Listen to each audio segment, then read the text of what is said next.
Hello and welcome to my channel. I'm Julie with Bookshelf by Julie. Today I'm doing Sip and Craft. Hope you're doing it with me. We're going to do a few more stitches on our sampler, and then we're going to, use those stitches to do something really fun. That doesn't mean we'll be putting our sampler away. It's going to come back and visit us many, many times, but we'll have some stitches and we can move along and do more things, right? So that's what we're going to do. Today, let me show you what I've got on here. Now, I don't know if we'll get through all these stitches. Maybe we will, maybe we won't. But I put a few more on this one. This is my sort of prototype that I do ahead of time. We did these 3 lines before, and so I've added some new stitches down here. With just these simple stitches, you can do so much, whether it's just embroidery, just, making something really pretty, or quilting, they're really good for that. Journal toppers or embellishments for pages on journals, all sorts of things you can do with this. Applique, which we're going to get into, and that's going to be so fun. I promise. Fun and easy, because we already know how to do things, right? Okay, so we're going to start with this one because we started with a straight stitch and we did the running stitch a couple of ways and did buttons. So I'm going to show you how to connect that up and make it, a straight line kind of thing, right? There's one more stitch that I don't have on here that we will go through, but not today. So we're going to start with this is a back stitch, and it makes that line, the running stitch, it makes it sort of together, right? Now I'm still using that heat erasable ink pen, which is really cool and fun. So yeah, I'm going to do just a straight line here. Now, like I said, when you're starting out, very first starting out, make lines and make bigger stitches, because it's just simpler to do that, okay? And then as you get a little bit of experience, then you can make smaller stitches. You eyeball it and work without lines and different things like that. So for the back stitch, we're just going to do a simple line right across here, okay? And then for this is the blanket stitch, which will be under that. So if we get through these 2 and we're doing good, then we'll probably stop there and do the fly stitch and French knot and that other one that I was talking about in the next one. We'll see. Okay, we want to do a sort of a line here for the blanket stitch, and then maybe to keep it. Now when you're doing the blanket stitch, you can make your stitches longer, shorter. It looks good if it's not consistent, but sometimes it looks good if it is consistent. So we're going to keep it mostly consistent on this one, okay?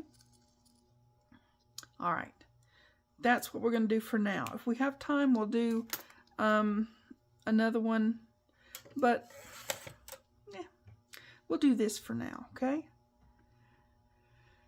And also, I put some examples down here. This is the back stitch with beads on it. The fly stitch, you can put beads on any of these stitches if you so choose, right? Now I know there's a lot of people that say, oh, don't use a needle threader if you're doing embroidery, but you know what? I use a needle threader if I'm threading a needle. It is what I do, So let's get some thread. Now I'm using all 6 strands. You don't have to do that. I'm just doing that so that it'll show up really good on the video. Okay? You can thread your needle in a fancy way without a needle threader. You can do all kinds of stuff, really. But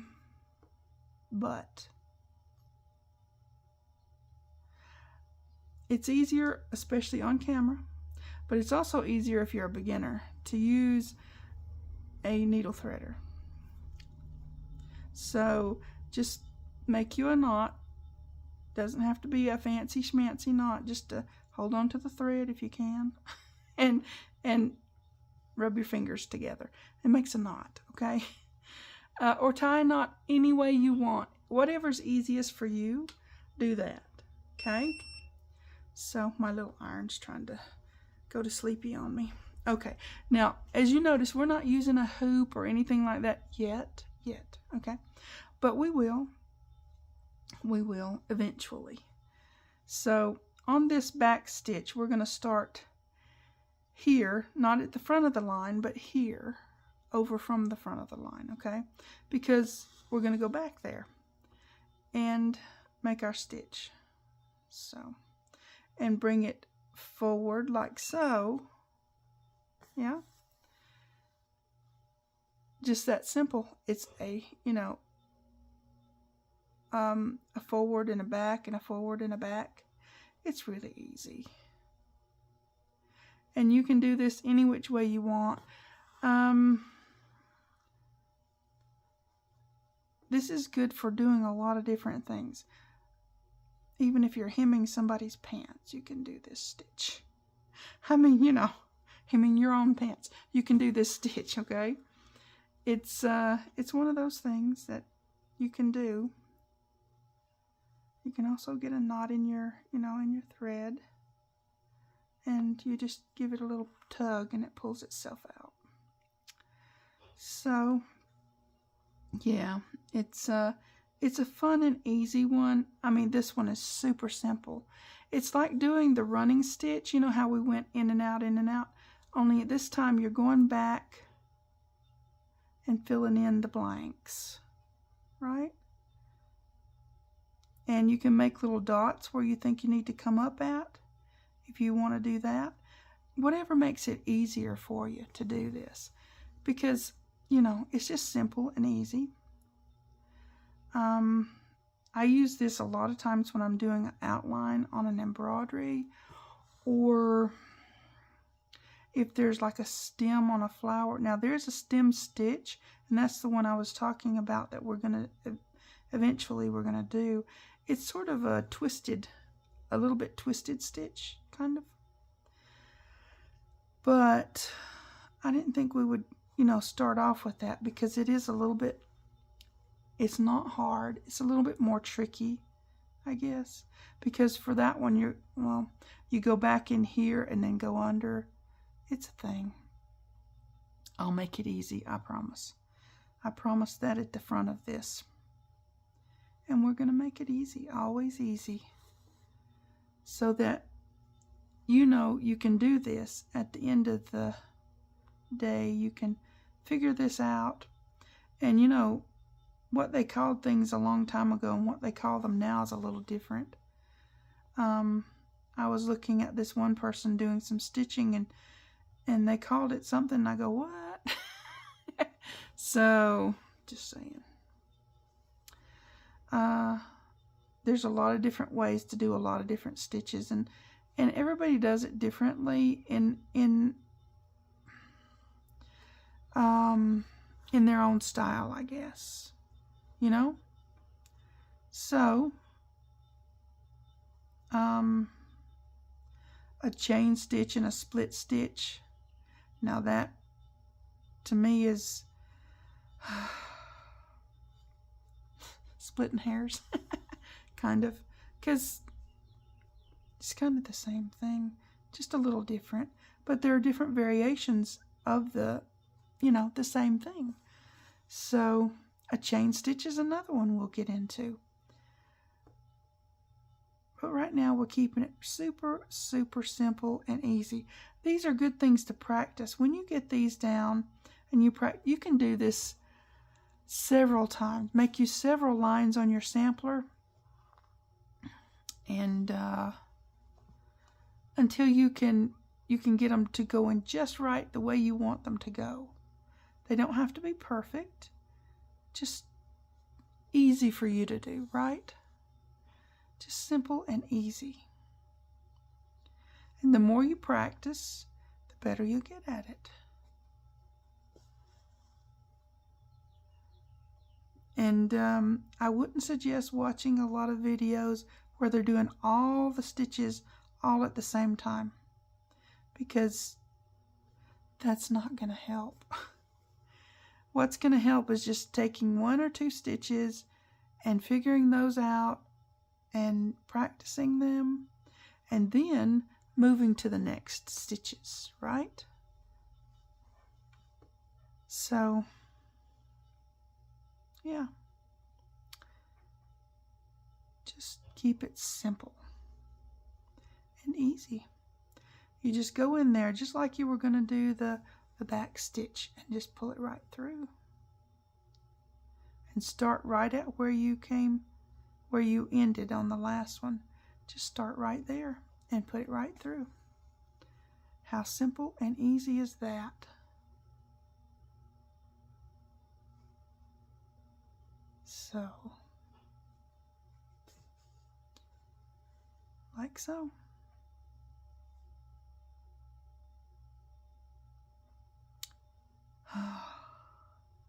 Sometimes doing something like this is just, I mean, you can, if you've got good light, you can sit and watch TV and do something like this. It's just calming. Excuse me, had to get a sip. I am sipping and crafting. So, or I'm sipping and sewing today, yeah. Same thing. To me, it's the same. So, we just do this till we get to the end of our line, and then we'll probably have to get some more thread because this one's about to finish. You don't want to let your thread get too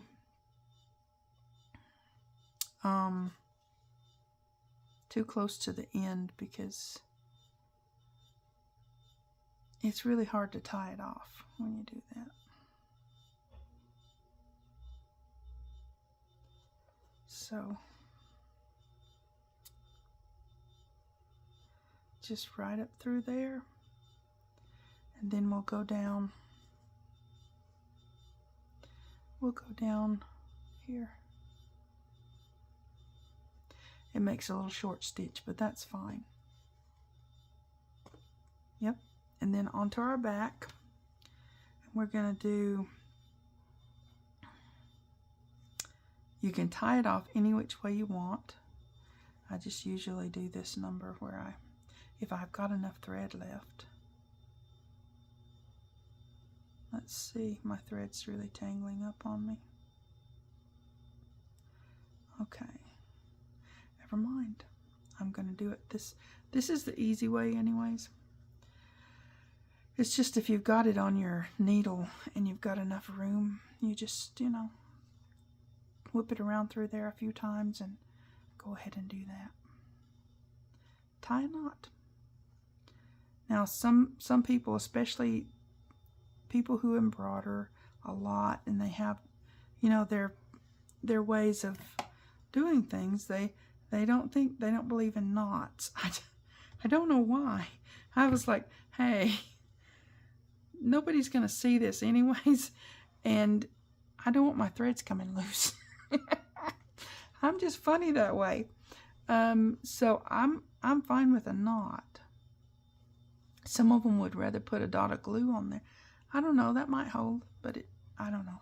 Anyways, let me get some more thread, and we'll get on our blanket stitch, right? Now see, that one was so easy and very relaxing, right? Very relaxing. Now I've got a knot in this thread. This must be knotty thread. It's needs a spanking or something. Okay. Let's see here. It happens. Just be patient with it. This is also, I've had it for ages, so sometimes they get tangled and you go, well, okay, I'll get that later, and then, later happens and you go, oh, really? But yeah, just be patient with it. It's not it's not really a knot, it's just tangled on itself, where, you know, it's got several little pieces that can't get through. And then it untangles. So it's part of it.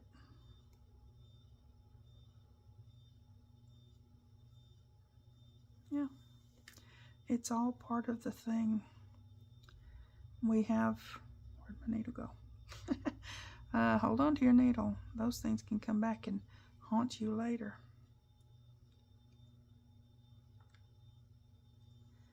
Yep. Now, there we go. Okay, that'll be good for now. Probably too much.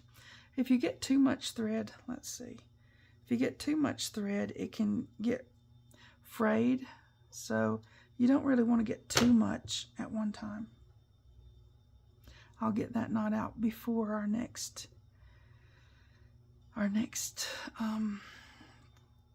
stitching session. Oh, let's do this. Yeah. My thing is, do it however makes it easy for you.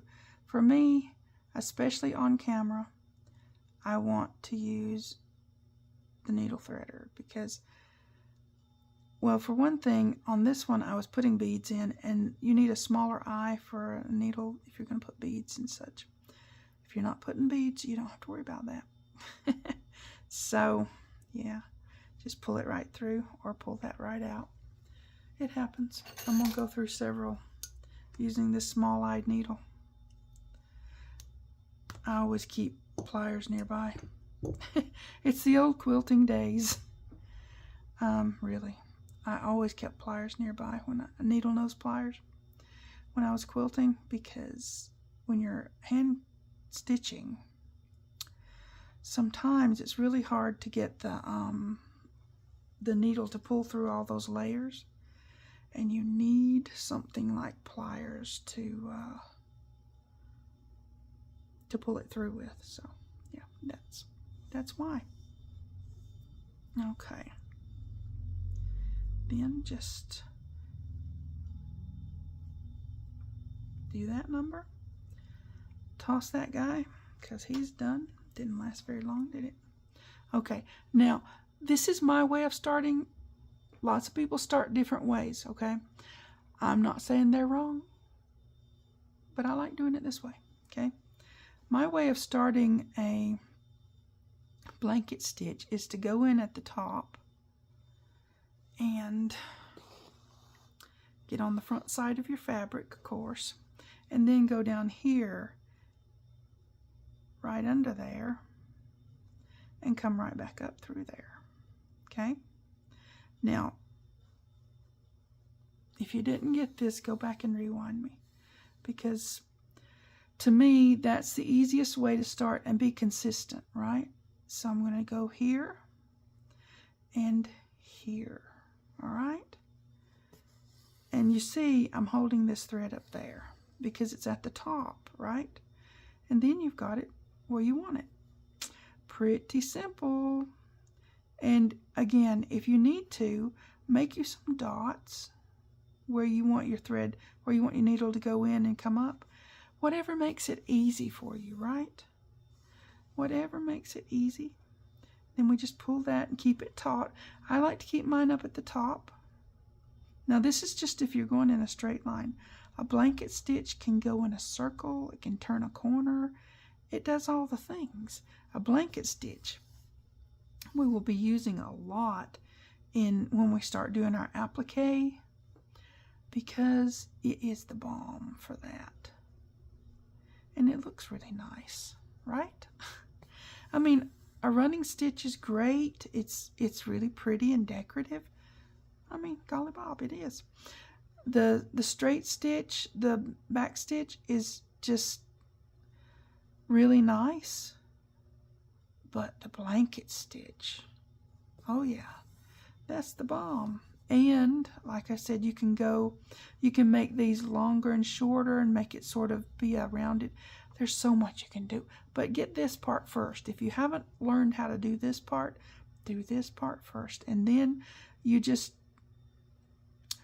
use your imagination, your own creativity, okay? We're just going to keep pulling. I like to keep my thumb on that because it keeps it, number one, keeps it out of the way, and number two, it keeps it in the right place for when I'm bringing this stitch through. See? So, my little my little heat press thingy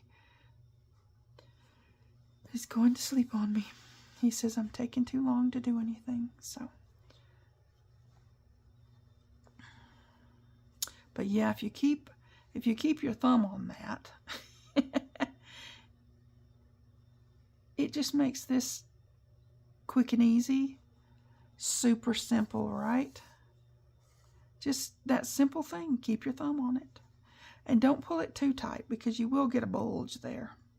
So gauge your pull, don't pull it too tight. It's always going to have a little bit of something because you're putting a stitch through there. But if you pull it really tight, you're going to bulge your fabric up. So don't do that. When we do applique, we'll probably do a lot of it in the hoop. The hoop will keep the fabric pulled taut, and you won't have to worry about that so much when you're in a hoop. I'm going to show you some of the hoops that I like.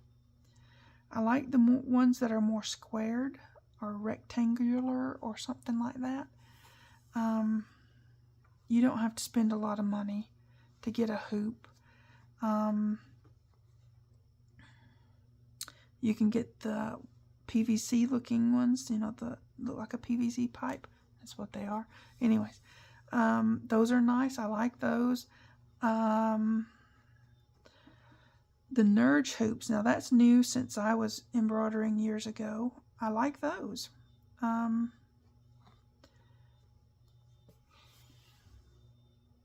they have a wide range of sizes. The reason I like the Nurge is that they are rectangular and lots of sizes, but also they hold the fabric really good. Really good.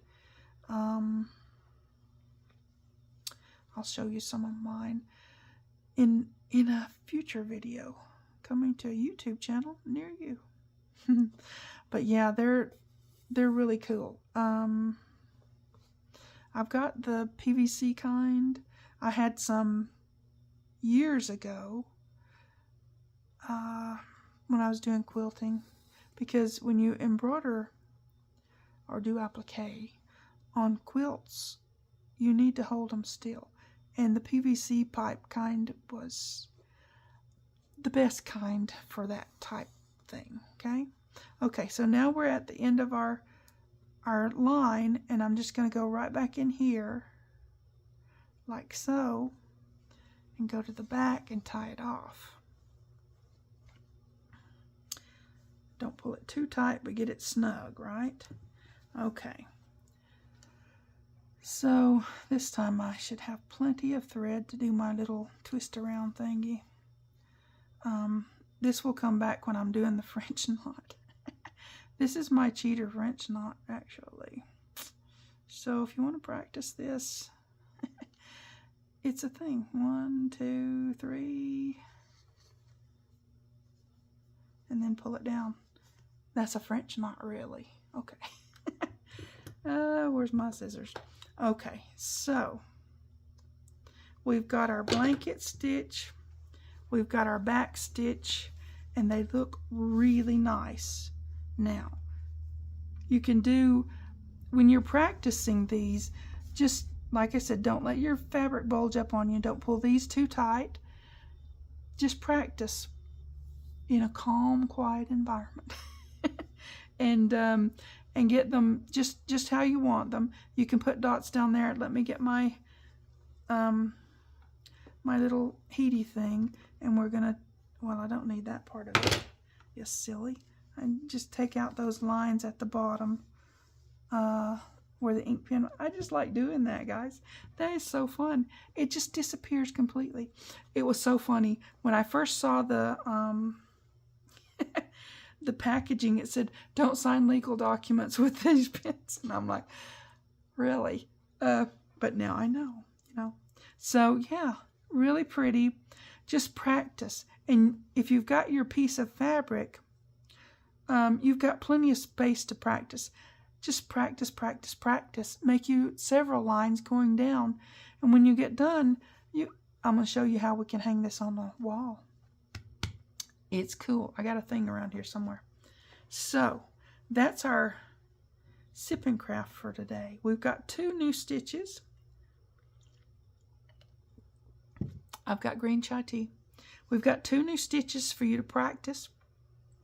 Now, if you've done these before, you know how to do them, that's okay. Just make your sampler and have fun. But if you're new to this, just practice. It's fun and easy. It's simple. And we'll do some more stitches. We've got the fly stitch to do. We've got French knots. We've got that stem stitch. I may think of another one or two, but then we're just going to make pretty things on here, right? So there's that. Okay. I hope you guys are having fun with this. We're going to do, it's not just making this, okay? We're going to use these stitches to make so many cool things. And whether you're a journal maker, just a stitcher or a slow stitcher or hand stitcher or whatever this is an easy way to get into it. Just baby steps into it. Super fun. Okay? You guys take care. I'll see you next time. Thanks for watching. TTFN.